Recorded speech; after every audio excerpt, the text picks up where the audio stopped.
A headline like this is designed to trigger an immediate reaction, and that is precisely why it deserves to be examined calmly rather than emotionally. When a story circulates suggesting that a major institution is warning clients to exit all silver positions before a specific date, the first instinct is urgency, but urgency is rarely where understanding lives. Understanding begins by asking why such a narrative would exist, what it would imply if true, and what history tells us about similar moments when silver became inconvenient to prevailing expectations. This is not about chasing rumors. It is about interpreting signals, incentives, and timing within the broader monetary cycle. Silver has always occupied an uncomfortable place in financial systems. It is too small to be ignored when pressure builds, yet too essential to be easily controlled. It is both monetary and industrial, both strategic and inconvenient. When narratives emerge suggesting coordinated exits, warnings, or deadlines, they should be viewed not as instructions but as data points. Data points about sentiment, positioning, and tolerance. Markets do not move on facts alone. They move on belief, expectation, and risk management. The idea of a memo urging an exit before a specific month raises immediate questions. Who would benefit from such a narrative? What behavior would it encourage? And how would it align with the structural realities of the silver market? History shows that when silver is positioned as something to avoid, it is often because its presence complicates other objectives. Silver does not fit neatly into highly leveraged, paper-based systems when physical demand begins to matter. That friction is where narratives tend to appear. Silver's market structure is unique. It is relatively small compared to global capital flows, yet deeply embedded in modern infrastructure. Industrial users require physical metal. They cannot substitute exposure with derivatives when production depends on delivery. At the same time, investors often turn to silver during periods of monetary uncertainty because of its historical role as money. These two forms of demand converge in ways that paper markets struggle to accommodate indefinitely. When institutions assess risk, they do so within constraints. They consider liquidity, volatility, counterparty exposure, and regulatory frameworks. Silver challenges these assessments because its price can be influenced by paper positioning while its availability is governed by physical realities. This disconnect creates periods where silver appears stable until it is not. Stability, in such cases, is not absence of risk. It is deferred resolution. The concept of exiting all silver positions before a certain date implies that something is expected to change after that point. Change can take many forms. It can be increased volatility, altered liquidity conditions, regulatory shifts, or changes in market structure. The key is that specific timing suggests anticipation rather than reaction. Anticipation is where signals are most informative, but markets are not monolithic. Different participants view silver differently. For a leveraged trader, volatility is risk. For an industrial user, availability is risk. For a long-term holder, system stability is risk. When narratives focus on exit timing, they often reflect the perspective of one group rather than the system as a whole. Silver's history provides valuable context. Periods of intense narrative pressure around silver have often coincided with moments when the metal was transitioning between roles. Sometimes it was being reclassified as purely industrial, sometimes as purely speculative. Rarely was it acknowledged as both. Those moments were followed not by disappearance, but by repricing. Repricing does not necessarily mean higher prices in nominal terms immediately. It means a shift in how risk is allocated. It means that assumptions change. When assumptions change, positions that made sense under old conditions may no longer fit. Exiting a position under those circumstances can be prudent for some and counterproductive for others.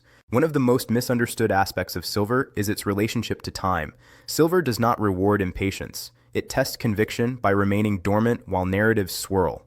This is why dramatic claims often appear during periods of consolidation rather than movement. Consolidation is uncomfortable because it lacks resolution. Humans seek resolution. Narratives provide it artificially. When a story implies urgency tied to a calendar, it is often attempting to compress decision-making. Compression favors those who are already positioned and disadvantages those who react. This does not mean the story is false. It means it should be interpreted through the lens of incentives. In institutional environments, risk management often involves reducing exposure ahead of known events. These events can be policy decisions, reporting periods, regulatory reviews, or liquidity shifts. Reducing exposure is not a judgment on long-term value. It is a tactical decision. Confusing tactical positioning with fundamental outlook leads to misinterpretation. Silver's fundamentals are slow-moving but persistent. Supply growth is constrained by mining economics, declining ore grades, and regulatory pressures. Demand growth is driven by industrial applications that are expanding structurally, not cyclically. Electrification, renewable energy, data infrastructure, and advanced manufacturing all rely on silver's properties. These trends do not pause because of quarterly positioning. At the same time, silver's monetary role becomes more relevant when confidence in currencies erodes. This erosion does not happen suddenly. It occurs through incremental policy choices, expanding balance sheets, and increasing reliance on perception management. Silver responds to these conditions over time, not on command. When narratives suggest abandoning silver entirely, it is worth asking whether the system could actually accommodate that outcome. Industrial users cannot exit silver. Central banks cannot eliminate the signal silver provides. Investors seeking optionality will not abandon tangible assets simply because of a memo. The system adapts, but it does not erase fundamentals. The phrase exit all positions also implies uniformity of exposure. In reality, exposure varies widely. Physical silver held outside the financial system behaves differently than leveraged paper positions. Long-term strategic holdings behave differently than short-term trades. Treating all exposure as identical oversimplifies a complex market. This distinction matters because much of the stress in silver markets emerges from paper representations rather than physical metal. Paper positions can be exited quickly. Physical metal cannot be conjured or dismissed as easily. When paper exposure is reduced while physical demand remains steady or increases, the system tightens. Tightening is not immediately visible in spot prices. It appears in premiums, availability, and behavior. Behavior is the most reliable signal. When participants prioritize allocation, delivery, or custody, it suggests a shift in trust. Trust shifts are rarely announced. They are inferred. Silver's market has a long history of such inflection points. The idea of a deadline before February invites speculation about seasonal dynamics, reporting cycles, or policy timelines. But silver's most significant movements, historically, have not respected calendars. They have respected thresholds. Thresholds of tolerance, leverage, and belief. Understanding silver requires separating noise from structure. Noise is loud, urgent, and specific. Structure is quiet, persistent, and indifferent to headlines. The structural case for silver does not depend on memos. It depends on supply constraints, industrial necessity, and monetary cycles. This does not mean narratives should be ignored. Narratives reveal sentiment. Sentiment influences short-term behavior. Short-term behavior can create volatility. Volatility can shake out weak hands and reinforce long-term positioning. This cycle repeats. Those who misunderstand silver often view volatility as a signal to flee. Those who understand it view volatility as information. Information about where pressure is building and where tolerance is thinning. Silver's small market size amplifies this effect. It does not take massive flows to move silver. It does not take massive exits to create dislocations. This sensitivity makes silver appear unstable when, in reality, it is simply responsive. The notion that powerful institutions would prefer reduced exposure to silver during certain periods should not surprise anyone familiar with monetary history. Assets that expose systemic fragility are rarely encouraged during times when stability must be projected. This does not make silver undesirable. It makes it inconvenient. Inconvenience is often the precursor to relevance. Assets that align perfectly with prevailing narratives rarely offer protection during transitions. Assets that challenge narratives often do. The coming period, whatever it brings, is unlikely to provide clarity through dramatic events alone.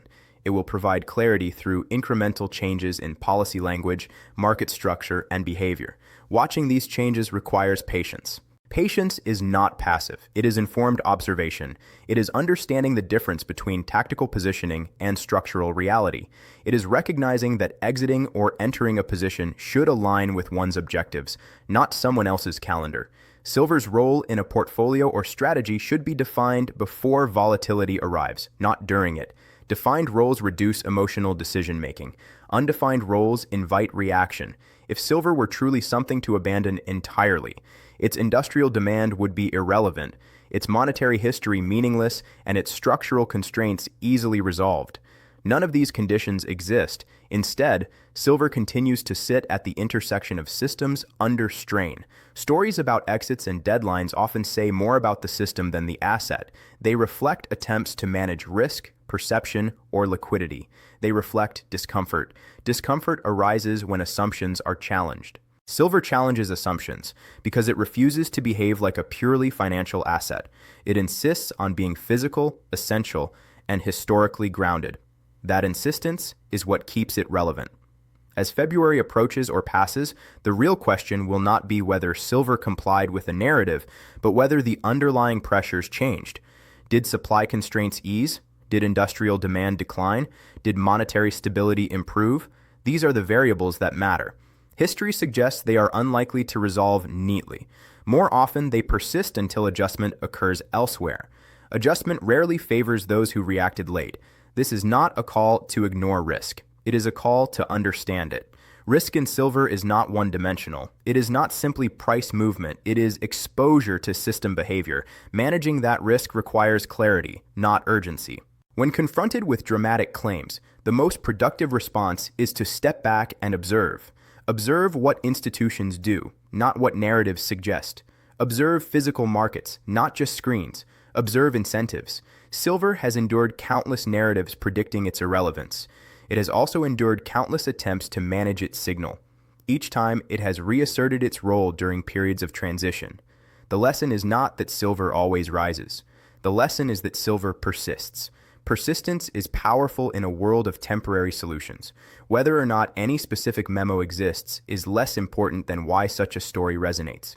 It resonates because people sense instability. They sense transition. They sense that old frameworks are under pressure. Silver becomes a focal point during such times because it embodies what systems struggle to contain. Those who understand this do not anchor decisions to headlines. They anchor them to structure. Structure changes slowly, then suddenly. Watching structure requires discipline. Silver's story is not about exiting before a date. It is about understanding why dates become relevant in the first place. When timeframes appear, it means pressure is being acknowledged. Acknowledgement is the first step toward adjustment. Adjustment is rarely comfortable, but it is necessary. The prudent response is not fear. It is preparation. Preparation rooted in knowledge, not noise. Knowledge of how silver behaves when systems adapt. Knowledge of how narratives form and dissolve. Silver does not demand belief. It demands patience. It does not promise outcomes. It reflects conditions. As this story circulates and evolves, remember that the most important moves often happen quietly, not when everyone is watching, but when assumptions are being revised behind the scenes. Silver has a long memory. It has witnessed countless cycles of confidence and correction. It does not rush. Neither should those seeking to understand it. The real signal is not a memo. It is the environment that makes such a memo plausible. Understanding that environment is the true advantage.